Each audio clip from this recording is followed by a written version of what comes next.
নমস্কার বন্ধুরা, আজকের ভিডিওতে আমরা মনু গান্ধীর ব্যাপারে কথা বলবো। কিন্তু কে ছিলেন এই মনু গান্ধী? মনু গান্ধী ছিলেন গান্ধীজির নিজের ভাগ্নি। মনু গান্ধীর বাবার নাম ছিল জয় শুক্লা অমৃতপাল গান্ধী।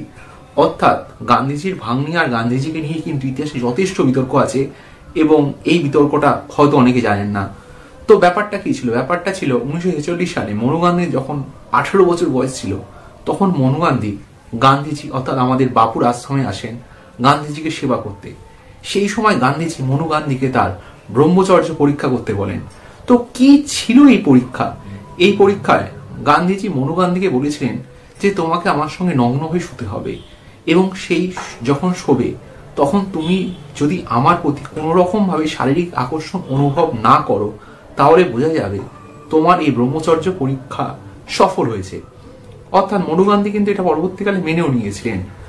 আর মনু গান্ধীকে গান্ধীজি বলতেন যে আমি তোমার বাবার মতো, অর্থাৎ আমার সঙ্গে যদি তুমি নগ্ন হয়ে শুয়ে থাকো তাহলে তোমার আমার প্রতি কোনো রকম শারীরিক আকর্ষণ অনুভব না করাই শ্রেয়।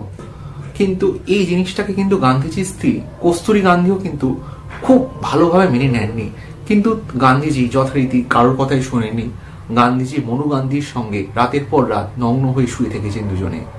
কিন্তু এইভাবেই কিন্তু এদের দুজনের সম্পর্ক এগিয়ে যেতে থাকে। সমস্যাটা কোথায় ছিল? সমস্যাটা ছিল যে মনু গান্ধী ছিল গান্ধীজির আপন নাতনি। আর এই জিনিসটাকে কিন্তু জওহরলাল নেহরু, নেতাজি, আমাদের কবি সুভাষও খুব ভালো চোখে দেখেননি।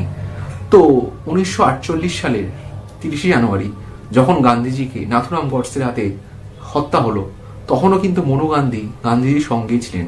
মনু গান্ধী এমনকি বাপু মাই মাদার বলে বইটি লিখেছিলেন। এই বইটিতেও কিন্তু গান্ধীজির সঙ্গে তার ব্রহ্মচর্য পরীক্ষার কথা উল্লেখ করেছেন। তো বন্ধুরা, এই ভিডিওতে একটা কথা বলতে পারি, ইতিহাসে কিন্তু গান্ধীজি আর মনু গান্ধীর সম্পর্ক যথেষ্ট একটা বিতর্কিত অধ্যায়। এই ভিডিওটা এখানেই শেষ হচ্ছে। আপনাদের সঙ্গে দেখা হবে পরবর্তী পরে অন্য কোনো একটা ভিডিও নিয়ে বন্ধুরা। তো সবাই ভালো থাকবেন। আজকের ভিডিওটা এই পর্যন্ত।